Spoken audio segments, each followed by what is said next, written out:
This book broke me. Hey lovelies! Today we will be doing a book review for Heartless by Marissa Meyer. I loved this book. It's emotional and it's a tragedy essentially, but the romance is so adorable and the romance in Heartless is incredibly tragic because it could have made it in the end. If given the right circumstances, they could have had a bakery together, and they don't. So let's get into this. So, Heartless, for those of you who aren't aware, is the origin of the Queen of Hearts and her love story with a court jester. And now let's start from the beginning so we can go through the story and I'll interject and put my thoughts into it as normal. But we start with our main character, Catherine Pinkerton. She wakes up and she's baking tarts. That morning she woke up from a dream about a boy with yellow eyes, and his eyes were like lemon trees. And she wakes up and she finds a lemon tree growing around her bed. And her mother, distraught, goes, "Whoa, that's gotta go." So they cut the tree down and they transplant it just below her window. But she takes those lemons and she makes lemon tarts, which this book made me a little hungry. But then I did forget about it because once again, it is a tragedy. And it's so tragic and sad. And this is definitely a heavy-hitting book, so I definitely recommend having a lighter book after it.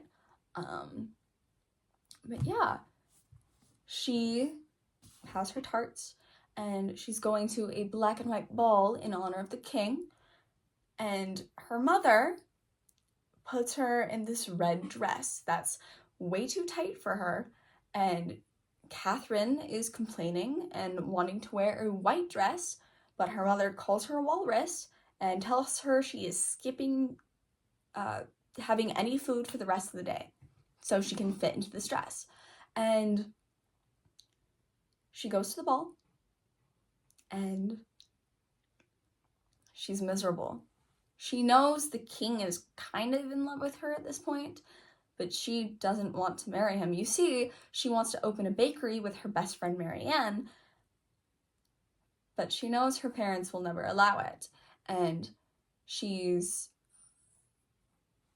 working to get funds, either from prize money, her dowry, maybe her parents will let her and they'll fund her. And the caterpillar is moving out of his cobbler shop downtown, and she hopes that she can at least get that storefront. And Mary Ann, the mathematician that she is, predicts that they will start making profits by the end of the year, like from when they start to like a year later. But she knows it's not specifically meant to be because her parents are from a marquis state. Her father's a marquis, and this is my dog.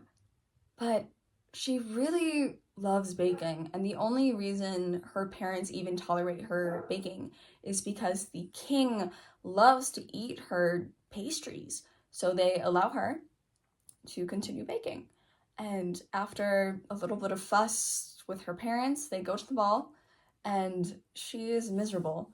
She's talking to one of her friends that's more of a close acquaintance, Lady Marley. And Lady Marley, she's not a kind person. She's vain and fake humble, and she puts others down to make herself look better. But Catherine, for a lot of the book, tells us how ugly she looks. Not in like a mean-spirited way. And later on in the book, we do find out that Catherine thinks that her friend looks beautiful, but I think it's more of a ugliness of the soul because she keeps putting others down. For example, there's the Duke of Tuscany who is leasing that storefront to the Caterpillar and eventually whoever takes over that store. And he's a warthog and he naturally has an upturned nose. And Lady Marley is bashing him, saying how he's looking down on everybody when he's in fact just shy. And the poor Duke of Tuscany actually really loves Lady Marley. And then the king comes out and dances with Catherine, except he's not yay taller, he's more at chest height. And he has a really curly mustache and beard and sweaty palms. It's just like a stimulation nightmare. And she's hungry, she's in this too small dress, she's not having it. And then she kind of suspects that the king is going to propose at some point in the night. And eventually she's by the food, she's looking at it, and she's about ready to take a bite when the lights go out. And around the centermost chandelier, they go on again. And there, in his black regalia, is Jest. And he asks the question, why is a raven like a writing desk? Now, I got really excited at this point because I read The Last Unicorn early in the year, and it had the same question by Smendrick, and it didn't have an answer. And I finally got the answer in Heartless, and, well, not the answer, just more of an answer. And the answer that Jess gave was, both can produce a few notes, but they're rather quite flat. And, he puts on this amazing performance, and after he answers the raven and writing desk riddle, he throws paper everywhere, like little paper slips with design, and Kath picks one up, and she sees a red heart, and she's amazed, and she's actually starting to have fun at this party where it's a black and white ball and everybody's poking fun at her because of her red dress. And she's actually enjoying herself for once. And then Cheshire, one of her friends, comes in, and the cat is disappearing and reappearing as he pleases when she hears the king starting to make his proposal speech. And she begs Cheshire to have a distraction so she can jump out the window. And so he does. Cheshire jumps at Lady Marley and Kath makes for the window. And as she's running, she sees this figure with an axe and she faints. And when she wakes up, Jest is there. And they talk and he helps her back to her carriage and he undoes her laces for her. And she gets home, she collapses in her bed. And then when her parents get home the next morning, her mother is screaming and crying because there was an attack at the castle by a Jabberwock. And she didn't know if her kid was safe. And at this point, it's clear that her parents love her to an extent. Yes, they fulfill the requirement for taking care of Kath, but they don't really listen to her at all. They don't support her ambitions. They don't listen to her about not wanting to marry the king. They just don't listen to their daughter who was begging to be heard. And eventually, as the book goes on, Kath decides that she's not going to marry the king.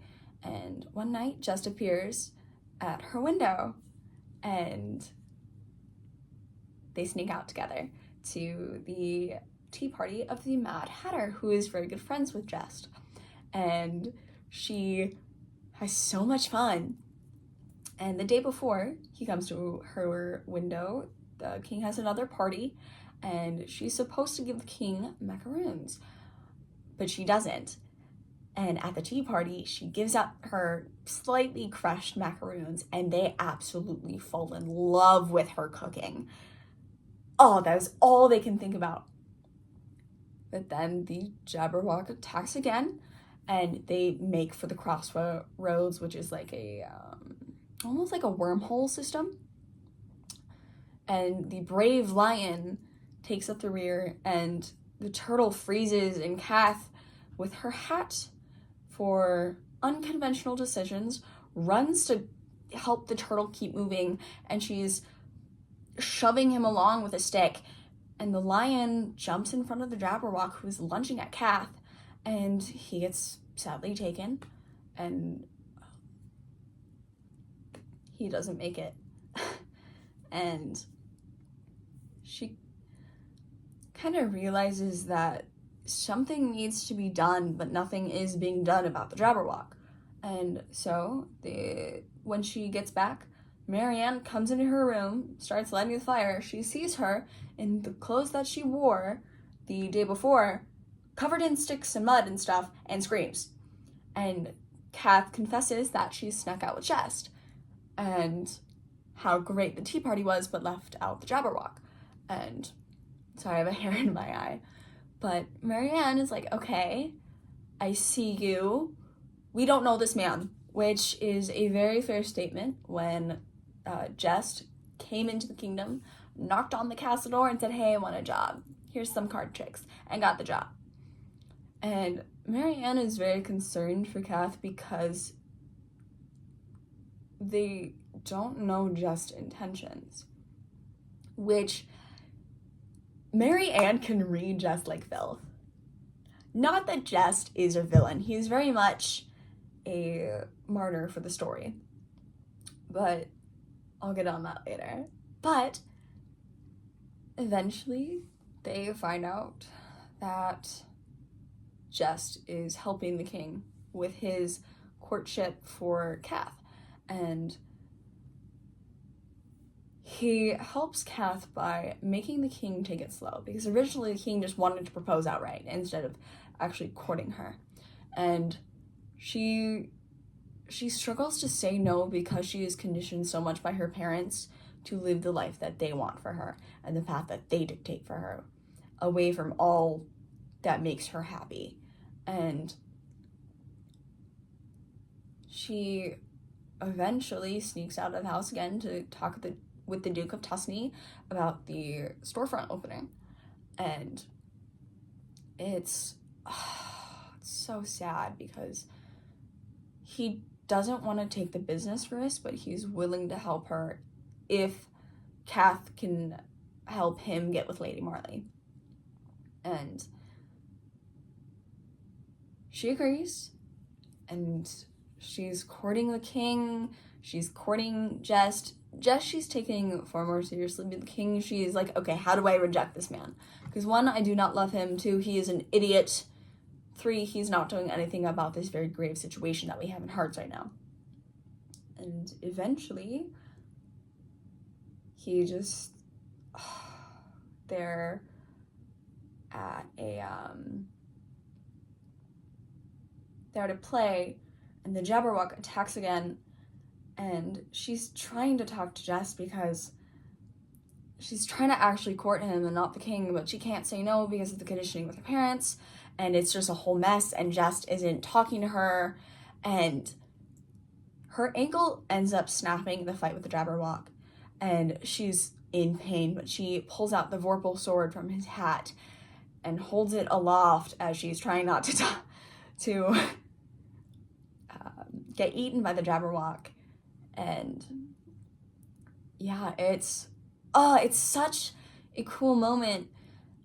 And after the Jabberwock flees, she's lying there and she's struggling to stay awake because she's in pain. She's so much pain. And the king is like, that's my wife, y'all. Isn't she so brave? Let's have a party. Let's party it up. And she's like, you actually need to take this seriously. And they call for a carriage to bring her to the Sturgeons. And Jess picks her up and goes, I'm faster. And a tower erects around them, and she faints. And then she wakes up in a glen.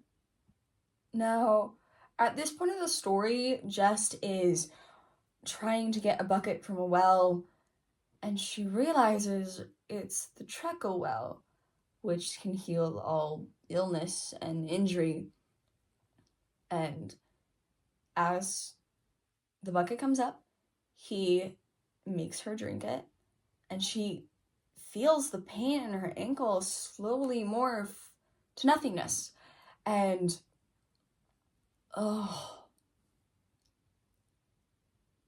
she finds out that Jess is from the land of chess, and he's a rook under the White Queen.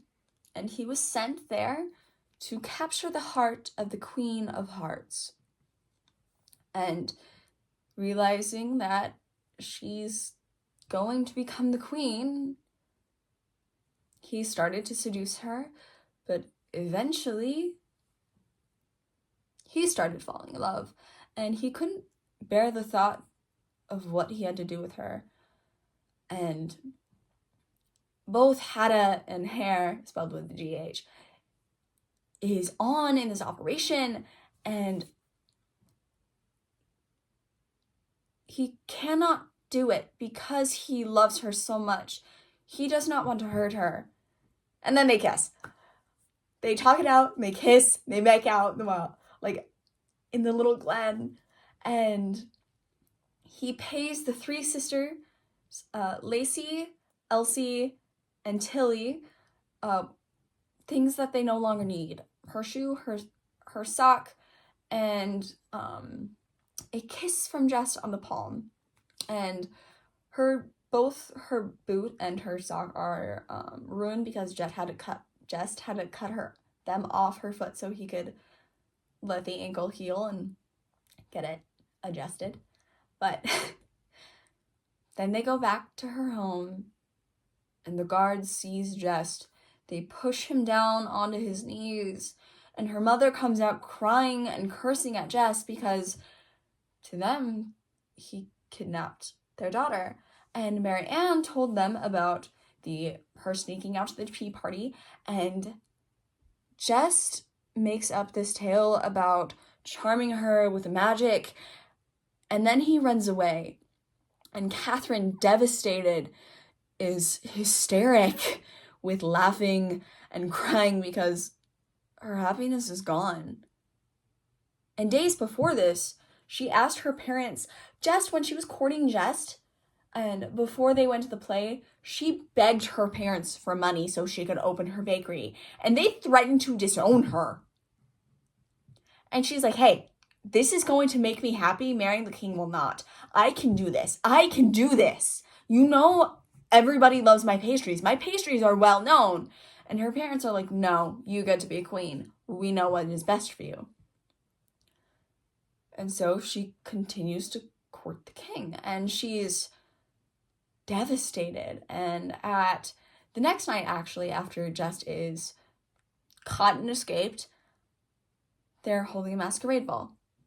And she's miserable on the dance floor when she sees familiar yellow eyes, and she goes, wow, what are you doing here? And they dance.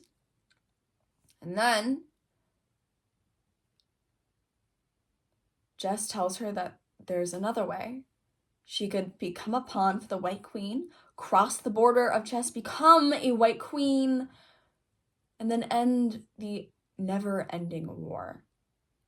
And so she agrees. But not before the king steps up and calls her up onto the platform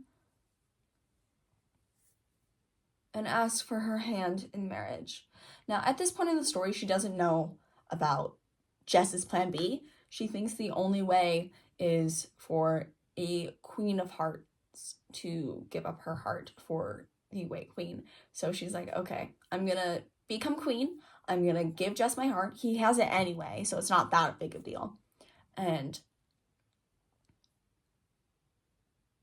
Jess kidnaps her and tells her plan B, thanks to Raven. Raven is another book that's been with Jess, and he's really chill. I really wish that Raven had more of a presence in the book, but it does make sense because one, he's based off kind of very loosely based off Edgar Allan Poe and like the Raven, and he's a very calm and collected and cool and mysterious character, and he prefers his Raven form, but they bink off as soon as they can, and they go to Hedda, and they start going to chess, and they cross through to the Treacle Well again, and they go through a maze, and they round back to the beginning, except now in the well is stairs.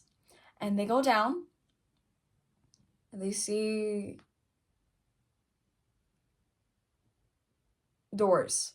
Now, the three sisters on the other side of the door, with masks of a fox, a raccoon, and an owl, are having a tea party because as payment for crossing over to chess, they have to Hadda has to give up 5 minutes of his time to spend with the sisters. So they do, and they see drawings of themselves on a wall. And it shows Jess without a head with his hat lying beside him. And it shows a man with an axe who we eventually found out to be Raven. And because the rooks can switch between birds in their human forms. And the sisters repeat, murderer, martyr, monarch, mad. And they think they can avoid fate. Now, it's not written on, it's written on stone, not in stone. So it's just one possible path, but right now it's just the most likely. And they go down the stairs after they pass through the maze. And they come to doors. And Kath realizes it's the crossroads, and she sees Little Bottle, drink me, and she realizes that the hand mirror is the looking glass chess. And then she just starts to drink when she hears the words, help me. Now, there is a slight subplot with Peter, Pumpkin Eater, and his wife, and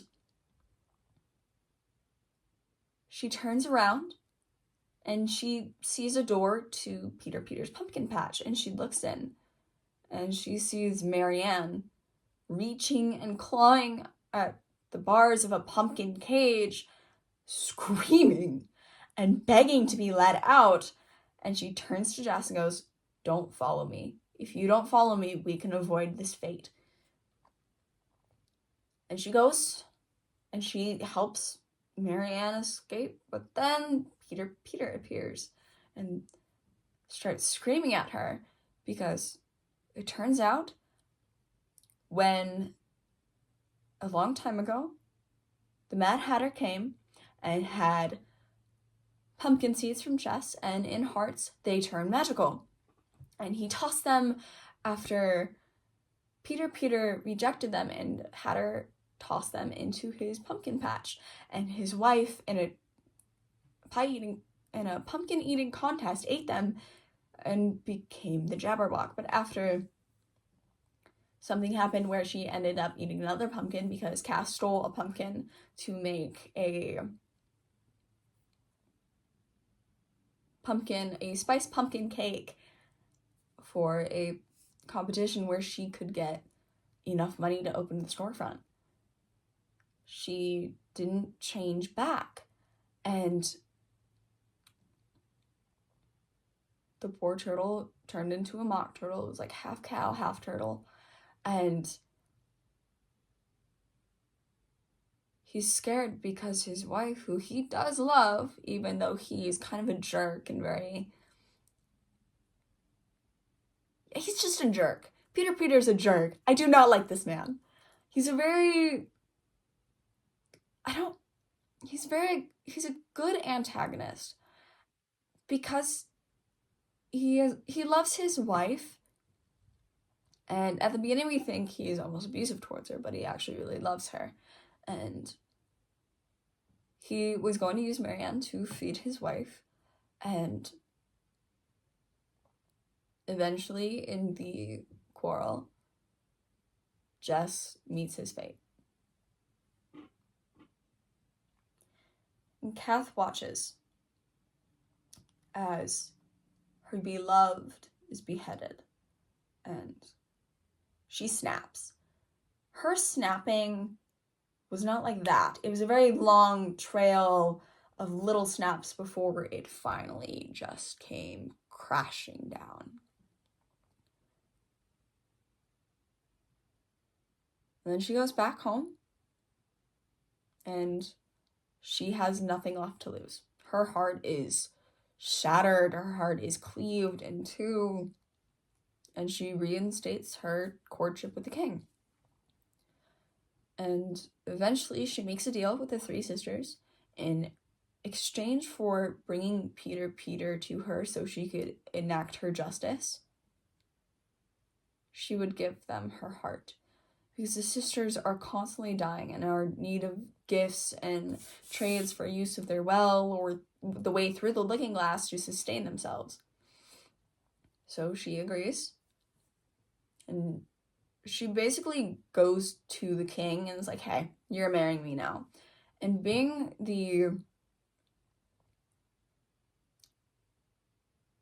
he's very spineless, and being the spineless guy that he is, he's like, okay, you're scary.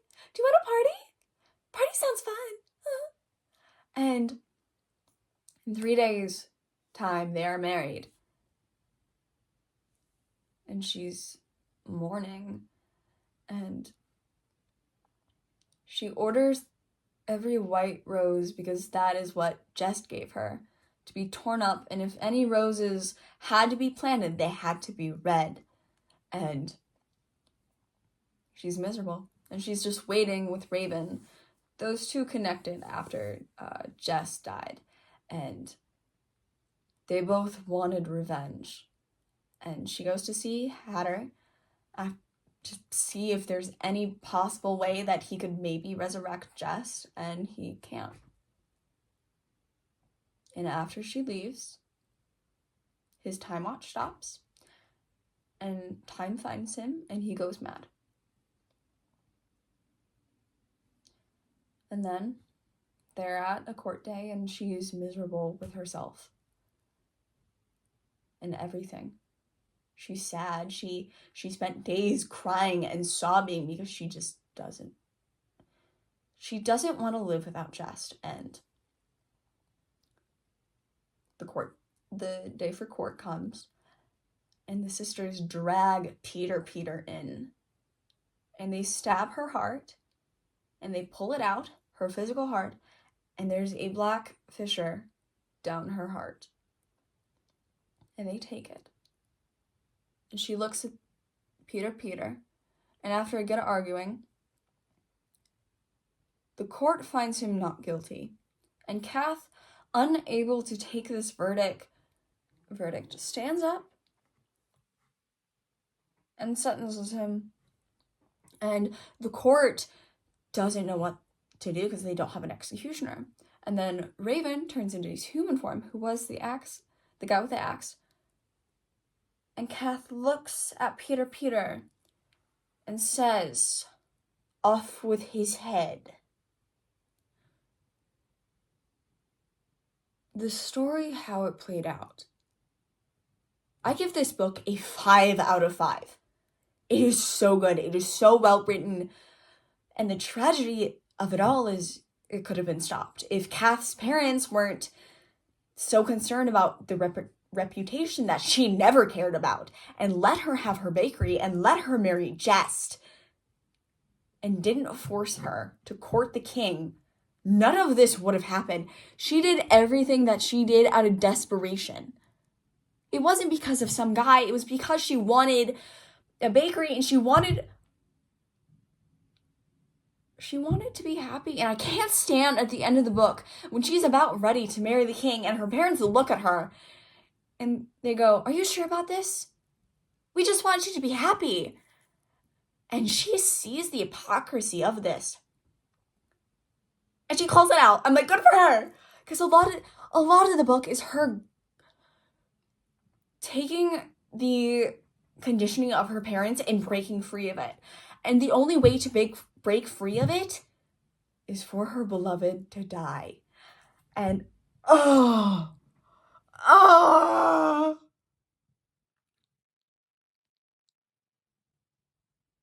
Of all the ways I could imagine Jess and to be, the way it was done, I could not comprehend. I had to reread the page 5 times because I was really, was it happening? Was it happening before my eyes? And it was just, oh. This book is a beautiful piece of why we need to let people, and especially children, express themselves and not hold them to standards that we set, even when, especially when they are begging and begging to be something. I can't count the times that authors and artists have been told that they're going to starve because they want to be an artist or an author or whatever. What we need is support, not that. If Kath's parents had just given unconditional and not conditional love to her, she could be in chess, wherever she wanted her bakery to be. And if I know a lot of people fault Mary Ann for the way she acted, but Mary Ann is poor. Her only stability is the fact that she is at the Marquis estate. And her position relies on Kath and her mother's whims and her father's whims. And it's just, and as a best friend, if my friend met a guy who just appeared out of nowhere one day, I would act the same. I would do the same. I would do the same in both their situations because their friendship is really deep. And you can't turn your back on a friend. And they both know that they're young. They're about, I want to say 17 or a little bit older. And they're young and they're dumb. And they don't know what they're doing, but they're trying as best as they can. And they just want each other to be safe. And Kath having to choose between her best friend and her beloved, there is no winning. If she went through the looking glass, it was Marianne. If she went through the door, it was Jess. And the whole thing could have been stopped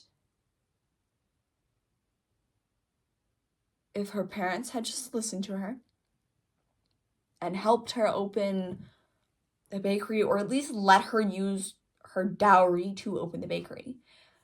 And